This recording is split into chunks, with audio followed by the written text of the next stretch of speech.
Hi friends, భారతదేశం కోసము అమెరికాలో ఉండే రెండు ప్రధాన పార్టీలు రిపబ్లికన్స్, డెమోక్రాట్స్ రెండు కలిసి వచ్చేలాగా చేశారు భారత ప్రధాని నరేంద్ర మోడీ గారు. సామాన్యమైన విజయం కాదు మోడీ గారు సాధించింది. మామూలుగా ఏ దేశంలో అయినా సరే అధికారంలో ఉన్న పార్టీ ఎడ్డేమంటే ప్రతిపక్షంలో ఉన్న పార్టీ తెడ్డేమంటుంది. అమెరికాలో కూడా అండి రిపబ్లికన్స్ ఒక అంశాన్ని తీసుకొని వచ్చి ఇది మనం చేద్దాము అంటే వెంటనే Democrats no no no no no no అని చెప్పి అంటారు. పోనీ డెమోక్రాట్స్ ఒకటి తీసుకొని వస్తే వెంటనే రిపబ్లికన్స్ హట్ చల్ హట్ అంటారు. ఇలా ఉంటుంది అనమాట వ్యవహారం. అయితే మన భారతదేశంలో లాగా ఒకరి మీద ఒకరి పడి బూతులు తిట్టుకోవడాలు ఇట్లాంటివి ఉండవు. కానీ మనకు సుస్పష్టంగా అర్థం అవుతూ ఉంటుంది. వీళ్ళు ఎస్ అంటే వాళ్ళు నో అంటారు, వాళ్ళు నో అంటే వీళ్ళు ఎస్ అంటారు. అలాంటి రిపబ్లికన్స్ను డెమోక్రాట్స్ను అంటే రెండు పార్టీల వాళ్లను కలిసి ఒకే తాటి మీదికి వచ్చేలా చేశారు భారత ప్రధాని నరేంద్ర మోడీ గారు. ఆ విషయాన్ని మనం ఇప్పుడు లేటెస్ట్గా గమనించవచ్చు. యుఎస్ఏ వాళ్ళ బృందాన్ని మన భారతదేశానికి పంపిస్తోంది. మన ఆగస్టు 15వ తేదీ భారత స్వాతంత్ర దినోత్సవ వేడుకలలో భారత ప్రధానమంత్రి నరేంద్ర మోడీ గారు ఢిల్లీలోని ఎర్రకోటపై భారత జాతీయ పతాకాన్ని ఎగురవేస్తారు. ఆ సందర్భంగా ఈ వేడుకలలో పాల్గొనడం కోసం యుఎస్ఏ కాంగ్రెస్ సభ్యులు ఇక్కడికి రాబోతూ ఉన్నారు. యుఎస్ఏ కాంగ్రెస్ అంటే ఏమీ లేదండి, ఎగువ సభ దిగువ సభ ఉంటాయి మనలాగే యుఎస్ఏలో కూడా. వాటిని కలిపి యుఎస్ఏ కాంగ్రెస్ అని చెప్పి పిలుస్తారు. అంటే మన దగ్గర లోక్సభ, రాజ్యసభ ఉన్నట్టు అక్కడ హౌస్ ఆఫ్ రిప్రజెంటేటివ్స్ అలాగే హౌస్ ఆఫ్ సెనేట్ అని చెప్పి పిలుస్తారు. ఈ రెండింటిని కలిపి యునైటెడ్ స్టేట్స్ కాంగ్రెస్ అని చెప్పి పిలుస్తారు. 8 మంది బృందం మన భారతదేశానికి వస్తూ ఉన్నారండి. అందులో డెమోక్రాట్స్ ఉన్నారు, రిపబ్లికన్స్ ఉన్నారు. రో ఖన్నా, మైకేల్ వాల్ట్జ్ ఈ బృందానికి నాయకత్వం వహిస్తూ ఉన్నారు. ఈ బృందాన్ని నరేంద్ర మోడీ గారు అమెరికాకు వెళ్ళినప్పుడు ఆహ్వానించారు. యుఎస్ఏ ప్రతినిధులు రో ఖన్నా, మైకేల్ వాల్ట్జ్తో పాటు Deborah Ross, Shri Thanedar, Jasmine Crockett, Rich McCormick, Ed Case వీళ్ళందరూ కూడా వస్తున్నారు. 8 మంది ఉన్న ఈ బృందంలో 5 మంది డెమోక్రాట్స్, 3 రిపబ్లికన్స్ ఉన్నారు. ఆశ్చర్యకరమైన విషయం చూడండి, డెమోక్రాట్స్, రిపబ్లికన్స్ భారతదేశానికి సంబంధించిన విషయంలో కలసికట్టుగా మన భారతదేశానికి వస్తూ ఉన్నారు. వాళ్ళ పార్టీలలో ఉండే అంతర్గతమైన వైరుధ్యాలు, గొడవలు ఇవన్నీ పక్కన పెట్టి భారతదేశం కోసం కలిసి వస్తున్నారు. ఎందుకు అలా వస్తున్నారు అంటే నరేంద్ర మోడీ గారి మాయాజాలం ఆ స్థాయిలో పనిచేస్తోంది. అవన్నీ మనం మాట్లాడుకుందాం. అంతేకాదండోయ్, ఇంకో ఆసక్తికరమైన విషయం కేవలం కొన్ని రోజుల క్రితం జరిగింది. అమెరికా కాంగ్రెస్లో వాళ్ళ సభలో ఒక బిల్లు ప్రవేశపెట్టారు. యుఎస్ఏ, భారత్ రెండింటి మధ్య స్నేహం కోసం ప్రవేశపెట్టబడినటువంటి బిల్లు. ఆ బిల్లు గురించి కూడా మనం ఈ వీడియోలో మాట్లాడుకుందాం. అన్నట్టు మా ఛానల్ నచ్చితే సబ్స్క్రైబ్ అవ్వండి, వీడియో నచ్చితే లైక్ కొట్టండి. అంతేకాదు సైటెక్ విజ్ అని మేము ఇంకో ఛానల్ పెట్టాం. ఆ ఛానల్ కూడా మీరు సబ్స్క్రైబ్ అవ్వండి. ఆ ఛానల్ లింక్ ఈ వీడియో కింద డిస్క్రిప్షన్లోనే పిన్ చేసి పెట్టిన మొట్టమొదటి కామెంట్లో ఇస్తున్నాం. సైన్స్ అండ్ టెక్నాలజీ వీడియోస్ ఇంగ్లీష్లో వస్తాయి ఆ ఛానల్లో చూడండి. రో ఖన్నా ఆయన భారతదేశానికి వస్తున్నారు కదా, యుఎస్ఏ ఎంపీ. ఆయన తాతగారు అమర్నాథ్ విద్యాలంకార్ భారత స్వాతంత్ర సంగ్రామంలో పాల్గొన్నారు. 4 సంవత్సరాల పాటు మహాత్మా గాంధీ గారితో కలిసి జైలుకు వెళ్లారు. అలాంటి వ్యక్తి అమర్నాథ్ విద్యాలంకార్ గారు. ఆ తర్వాత భారతదేశానికి స్వాతంత్రం వచ్చాక ఫస్ట్ పార్లమెంట్లో ఆయన కూడా ఎంపీ అయ్యారు. అదిగో ఆయన మనవడనమాట రో ఖన్నా. ప్రస్తుతం యుఎస్ఏలో ఎంపీగా ఉన్నారు ఆయన. ఆయన ఇప్పుడు భారతదేశానికి వచ్చే బృందానికి నాయకత్వం వహిస్తున్న 2 కీలకమైన వాళ్లలో ఈయన కూడా ఉన్నారు. ఎందుకు ఆసక్తి భారతదేశం పట్ల ఇంతగా అమెరికాకు అనంటే ప్రపంచంలోని అతిపెద్ద ప్రజాస్వామ్య దేశం భారతదేశం. ఆర్థికంగా ప్రపంచం మొత్తం ఒడిదుడుకులు ఎదుర్కొంటున్న పరిస్థితుల్లో చెక్కుచెదరకుండా నిలబడినటువంటి దేశం భారతదేశం. అంతేకాదు గత కొన్ని సంవత్సరాలుగా అమెరికాకు ఒక ప్రాంతంలో సమస్య ఎదురవుతోంది. అదే ఆసియా ప్రాంతంలో.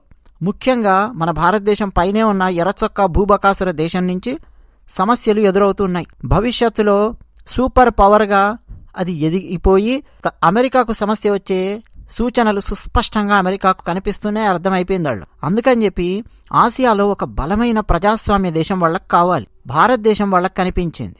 దాంతోపాటు నరేంద్ర మోడీ గారు అంతకుముందు మన భారతదేశానికి రష్యాకు మధ్య ఉన్న స్నేహాన్ని ఒకవైపు కొనసాగిస్తూనే అమెరికాతో స్నేహానికి ముందుకొచ్చారు నరేంద్ర మోడీ గారు. నరేంద్ర మోడీ గారు 6 సార్లు యుఎస్ఏకి వెళ్ళొచ్చారు. ఒబామా ఉన్నప్పుడు 2 సార్లు, ట్రంప్ ఉన్నప్పుడు 2 సార్లు, ఆ తర్వాత 2 సార్లు, మొత్తం 6 సార్లు యుఎస్ విజిట్ చేశారు.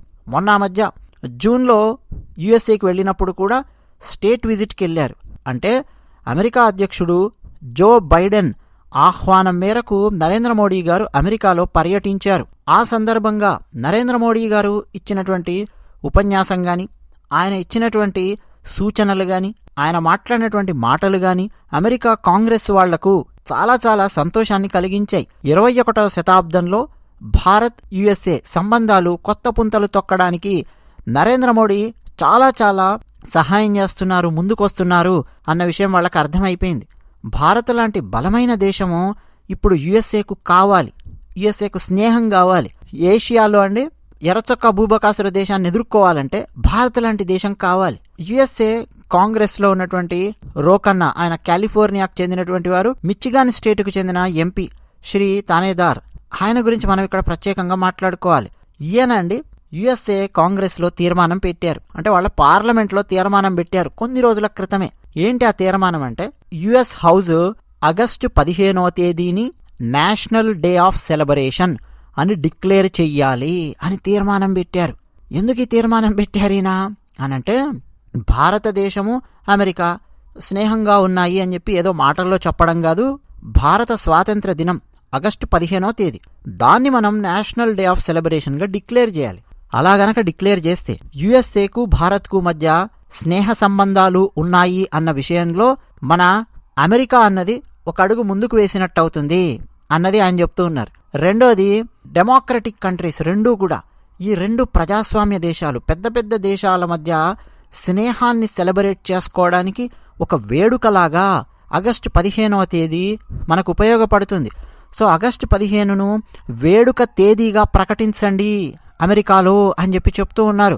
అంతేకాకుండా యుఎస్ఏలో ఉన్న భారతీయ సంతతికి చెందినటువంటి అమెరికన్స్కు సహకారాన్ని అమెరికా ఇస్తోంది అన్న విషయాన్ని ప్రపంచానికి గుర్తు చేస్తున్నట్టుగా ఉంటుంది అని చెప్పి ఆయన యుఎస్ కాంగ్రెస్ లో మాట్లాడారు.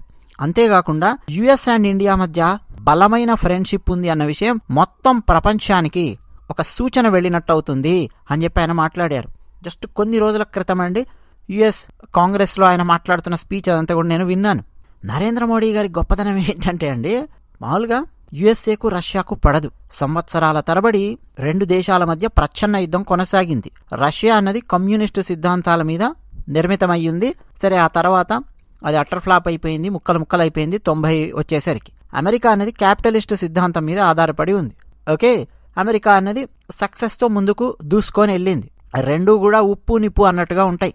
మన జవహర్లాల్ నెహ్రూ గారు సోషలిజం అనే పేరు మీద రష్యాకు దగ్గరవడము, అలా మన భారతదేశము రష్యాతో స్నేహం చేయడము అలా కొనసాగుతూ వచ్చింది. సో రష్యాతో స్నేహం చేస్తున్నారు ఎవరన్నా అంటే ఆబ్వియస్ గా యుఎస్ఏకు వాళ్ళు శత్రువులు అన్నట్టుగా దశాబ్దాల పాటు కొనసాగుతూ వచ్చింది. అందుకే భారత్ విషయంలో యుఎస్ఏ ఎప్పుడు కూడా మనకు సహాయ సహకారాలు అందించేది కాదు. 1963-65 నుంచి మొదలయ్యింది యుఎస్ఏకు ఇండియాకు మధ్య ఒక బలమైన గోడ లాంటిది, కనిపించని గోడ లాంటిది ఒకటి మొదలయ్యింది. సంబంధాలు దెబ్బతిన్నాయి. ఎప్పుడు కూడా ఇక యుఎస్ భారత్కు సహాయ సహకారాలు అందించినటువంటి పరిస్థితి ఐక్యరాజ్య సమితిలో కానీ అంతర్జాతీయంగా కానీ ఎక్కడైనా కానీ. ఎందుకని మనం రష్యాకు దగ్గర అయిపోయాం, అది పరిస్థితి. అట్లా దశాబ్దాల పాటు సంబంధాలు దెబ్బతినడానికి కారణం నెహ్రూ గారు, ఆ తర్వాత ఇందిరాగాంధీ గారి వ్యవహారం చాలా దారుణంగా ఉండేది. సో ఇప్పుడు నరేంద్ర మోడీ గారు వచ్చాక యుఎస్ఏతో స్నేహాన్ని కొనసాగించడం మొదలు పెట్టారు. నరేంద్ర మోడీ గారి ఆలోచన విధానం ఏంటంటే, రెండు ప్రజాస్వామ్య దేశాల మధ్య స్నేహం గనక ఉంటే ఆ నిర్ణయాలు ప్రపంచానికి లాభాన్ని చేకూరుస్తాయి. ఎదిగినటువంటి దేశం అమెరికా, వేగంగా ఎదుగుతున్నటువంటి దేశం భారతదేశం, రెండింటి మధ్య స్నేహ సంబంధాలు ఉండాల్సిందే. మరి అమెరికాతో స్నేహం చేస్తే రష్యా వాళ్ళ కోపం వస్తుంది కదా అంటే, నేను హ్యాండిల్ చేస్తాను రష్యాను అని నరేంద్ర మోడీ గారు అటు రష్యాతో స్నేహాన్ని ఇటు అమెరికాతో స్నేహాన్ని, అంటే ఒకరంటే ఒకరికి పడనటువంటి దేశాలతో, శత్రు దేశాలైనటువంటి రెండు దేశాలతో అత్యంత బలంగా స్నేహం చేసి మెప్పించినటువంటి వ్యక్తి నరేంద్ర మోడీ గారు. అందుకే ప్రపంచవ్యాప్తంగా ఉన్న చాలా దేశాలు ఆశ్చర్యపోయి చూస్తున్నాయి మోడీ గారి వంక. ఏం మాయ చేస్తున్నాడినా, ఏం మాయాజాలం వేస్తున్నాడు, ఇన్ని దేశాలతో భారతదేశానికి స్నేహ సంబంధాలు ఎలా ఏర్పాటు చేస్తున్నాడు అని అర్థం కాక తలలు పట్టుకుంటున్న పరిస్థితి. ముస్లిం దేశాలు ఉన్నాయండి. ముస్లిం దేశాలు, చాలా దేశాలు నరేంద్ర మోడీ గారికి వాళ్ళ దేశాలలో ఉండే అత్యున్నతమైన అవార్డులు ప్రదానం చేశాయి. మన భారతదేశంలో అత్యున్నతమైన అవార్డు ఏది? భారతరత్న అవార్డు. ఇక దానికి మించిన అవార్డు లేదు కదా. అట్లా రకరకాల దేశాలలో వాళ్ళ అవార్డులు ఉంటాయి. అంటే దానికి మించిన అవార్డు లేదు అన్నటువంటి అవార్డ్స్ ఉంటాయి. ఆ అవార్డ్స్ను నరేంద్ర మోడీ గారికి ప్రదానం చేశాయి ముస్లిం దేశాలు. మన భారతదేశంలోనేమో ముస్లింస్ను ఈ విపక్షాలు నిరంతరం నరేంద్ర మోడీ గారికి వ్యతిరేకంగా రెచ్చగొడుతూ ఉంటాయి. అంతేకాదు మన తెలుగునాట ఉన్న న్యూస్ పేపర్స్, న్యూస్ ఛానల్స్ రెచ్చగొడుతూ ఉంటాయి. అలాగే రీసెంట్గా మణిపూర్కు సంబంధించిన సంఘటనలో క్రైస్తవులను చాలా దారుణంగా Telugu news papers, news channels చాలా మంది రెచ్చగొట్టినటువంటి పరిస్థితి. చాలా క్రైస్తవ దేశాలు, క్రైస్తవులు మెజారిటీగా ఉన్న దేశాలు, అటు క్యాథలిక్స్ మెజారిటీగా ఉన్న దేశాలు, ప్రొటెస్టెంట్స్ మెజారిటీగా ఉన్న దేశాలు నరేంద్ర మోడీ గారిని ఆహ్వానించి వాళ్ళ దేశాలలో ఉండే అత్యున్నతమైన అవార్డులను నరేంద్ర మోడీ గారికి ప్రదానం చేస్తున్నాయి. ఫ్రాన్స్ అండి ఆ మధ్య అతి పెద్ద అవార్డును నరేంద్ర మోడీ గారికి అందించారు. ఎందుకంటే దౌత్య సంబంధాలు, స్నేహ సంబంధాలు, వ్యాపార సంబంధాలు భారత్కు ఆ దేశాలకు మధ్య బలంగా ఉండేలా నరేంద్ర మోడీ గారు చూసుకుంటూ ఉన్నారు. సో ఇప్పుడు చూడండి ఆశ్చర్యకరమైన విషయము, నరేంద్ర మోడీ గారు జూన్లో యుఎస్ఏకి వెళ్ళి 3 రోజులు ఉన్నారండి. President Joe Biden, first lady Jill Biden వారిని కలిశారు. వారి ఆహ్వానం మేరకు వారి ఆతిథ్యం స్వీకరించారు. తర్వాత సిలికాన్ వ్యాలీలో ఉండే టాప్ సీఈఓస్ని కలిశారు మోడీ గారు. రోనాల్డ్ రీగన్ సెంటర్ వాషింగ్టన్లో ఉంటుంది. అక్కడి నుంచి మోడీ గారు మాట్లాడుతూ the partnership between India and the United States will make the world better in the 21st century. You all play a crucial role in this partnership అని చెప్పి మోడీ గారు మాట్లాడారు. ఇది యుద్ధాల కాలం కాదు, స్నేహకాలం, దౌత్యకాలం అని చెప్పి నరేంద్ర మోడీ గారు మాట్లాడారు. యుఎస్ఏలో ఉన్నటువంటి ఎంపీస్ అండి, అటు డెమోక్రాట్స్ అయినా ఇటు రిపబ్లికన్స్ అయినా సరే నరేంద్ర మోడీ గారికి దగ్గర అవ్వాలని చెప్పి ప్రయత్నం చేస్తున్నారు. అంతకుముందు ట్రంప్ ఉన్నప్పుడు కూడా చాలా క్లోజ్ నరేంద్ర మోడీ గారికి. ఇప్పుడు బైడెన్ కూడా చాలా క్లోజ్ నరేంద్ర మోడీ గారికి. పార్టీలతో సంబంధం లేకుండా ఈ క్లోజ్నెస్ మెయింటైన్ చేస్తున్నారు. ఎందుకంటే భారతదేశాన్ని ముందుకు తీసుకెళ్లడానికి మోడీ ప్రయత్నం చేస్తున్నాడు అన్న విషయం వీళ్ళకి అర్థమైపోయింది. అందుకే ఇప్పుడు భారత స్వాతంత్ర దినోత్సవ సంబరాలలో పాల్గొనడానికి యుఎస్ఏ నుంచి డెమోక్రాట్స్, రిపబ్లికన్స్ కలిసి ఉన్న 8 మంది బృందం మన భారతదేశానికి వస్తుంది. అంతేకాదండి, వీళ్ళు భారతదేశానికి వచ్చి టాప్ సీఈఓస్ను, బిజినెస్ మ్యాగ్నెట్స్ను, టెక్నాలజీ కంపెనీలకు చెందినటువంటి వాళ్లను, ప్రభుత్వానికి చెందినటువంటి హయ్యర్ అఫీషియల్స్ను, బాలీవుడ్లో ఉండే పెద్ద పెద్ద సినిమా స్టార్స్ను వీళ్ళందరినీ కూడా కలవబోతున్నారు.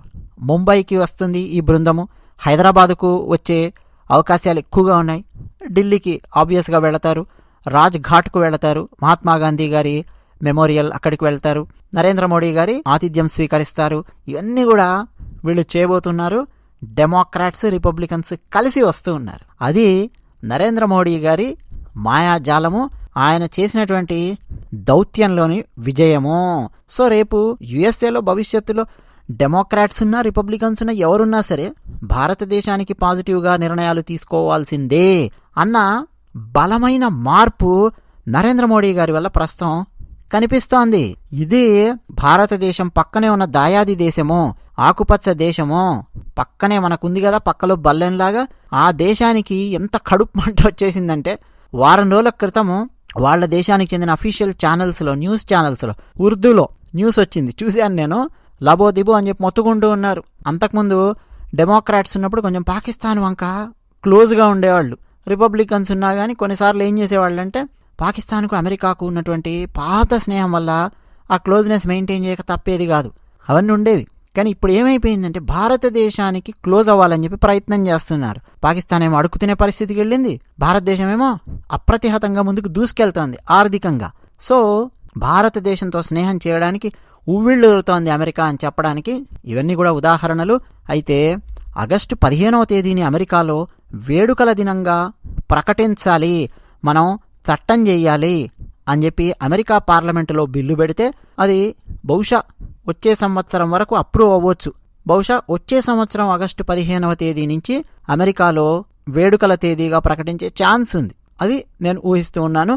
ఇలా యుఎస్ఏలో మన భారతీయులు ఉండడమే కాకుండా అమెరికా సిటిజన్షిప్ తీసుకోవడమే కాకుండా అక్కడ ఎంపీలు అయ్యి ఆ పార్లమెంటులో ప్రవేశించి భారతదేశం యొక్క గొప్పదనాన్ని, అమెరికాకు భారతదేశానికి మధ్య స్నేహ సంబంధాలను మరింతగా బలోపేతం చేసే విధంగా అడుగులు వేస్తూ బిల్స్ తీసుకురావడానికి ప్రయత్నం చేస్తున్నారంటే వ్యూహాత్మకంగా ఎన్ని జరుగుతున్నాయో ఒక్కసారి ఆలోచించండి.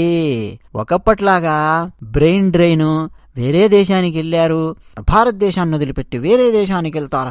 ఈ డైలాగులు 5వ తరగతి పిల్లబచ్చా డైలాగులు ఇవేవి పనికిరావండి. ఏ దేశంలో ఉన్నాడు, ఏం చేస్తున్నాడు కాదు, భారతదేశానికి ఉపయోగపడే పనులు ఎలా చేస్తున్నారు అన్నది మీరు చూడొచ్చు. అసలు అమెరికాలో ఆ బిల్లు ప్రవేశపెట్టిన వ్యక్తి ఉన్నాడే శ్రీ తానేదార్, ఆయనేమి అమెరికాలో పుట్టలా, మన భారతదేశంలో పుట్టినటువంటి వ్యక్తి. ఆ తర్వాత అమెరికాకు వెళ్ళాడు, అక్కడ ఎదిగాడు, అక్కడ ఆయన ఎంపీ అయ్యాడు, అక్కడ ఇప్పుడు ఆయన బిల్లు పెడుతున్నాడు. ఆ బిల్లు గనక అప్రూవ్ అయ్యిందా, భారతీయులు అమెరికాకు వెళ్ళినటువంటి భారతీయుల విజయం ఏ స్థాయిలో ఉంటుంది అన్నది మనకు చిన్న ఉదాహరణలాగా కనిపిస్తుంది. అయితే అండి, మన తెలుగు వాళ్ళకి సంబంధించి కొంచెం బాధాకరమైన ఒక్క అంశం చెప్తానండి. అమెరికాలో అప్పుడప్పుడు వార్తలు వస్తూ ఉంటాయి, ఇక మీరు అమెరికాలో గమనిస్తూనే ఉండి ఉంటారు. కులాల పేరు మీద రకరకాల సంఘాలు, పేరుకేమో వేరే వేరే సంఘాలు అన్ని కనిపిస్తూ ఉంటాయి అమెరికాలో, కానీ ఏదో ఒక కులానికి చెందినటువంటి సంఘాలుగా విడిపోయి ఉన్నాయి మన తెలుగు సంఘాలు. అది చాలా బాధాకరం. మళ్ళీ దాంట్లో అంతర్గతంగా కుమ్ములాటలు, గొడవలు, నేను ప్రెసిడెంట్ అవుతానంటే నేను ప్రెసిడెంట్ అవుతాను ఈ తెలుగు సంఘానికి అని, లేదు నేను సెక్రటరీని అవుతానంటే నేను సెక్రటరీని అవుతాను, అదిగో వాడు డబ్బులు తిన్నాడంటే వీడు డబ్బులు తిన్నాడు. ఈ బాధాకరమైనటువంటివన్నీ కూడా వినిపిస్తూ ఉంటాయండి. కులాలకు మించి ఆలోచించాల్సినటువంటి అవసరం ఉంది. సోషల్ గెట్టోస్ నుంచి బయటపడి ఆలోచించాల్సినటువంటి అవసరం ఉంది. మీరు ఏ దేశంలో ఉన్నారో ఆ దేశం బాగు కోరుకోండి, భారతదేశం యొక్క బాగు కోరుకోండి. కులాల బాగులు ఇవన్నీ తర్వాత, భారతదేశం బాగుంటే కదా ఆ తర్వాత మీ కులాల, మీ ప్రాంతాల ఇవన్నీ వచ్చేది. సో ఆ కోణంలో ఆలోచించే దిశగా మన తెలుగు వాళ్ళు కూడా ఎక్కువ మంది అలా సాగాలి అని చెప్పి మేము కోరుకుంటూ ఉన్నాము. అందరికీ శుభాకాంక్షలు ముందుగానే చెబుతూ ధన్యవాదాలు.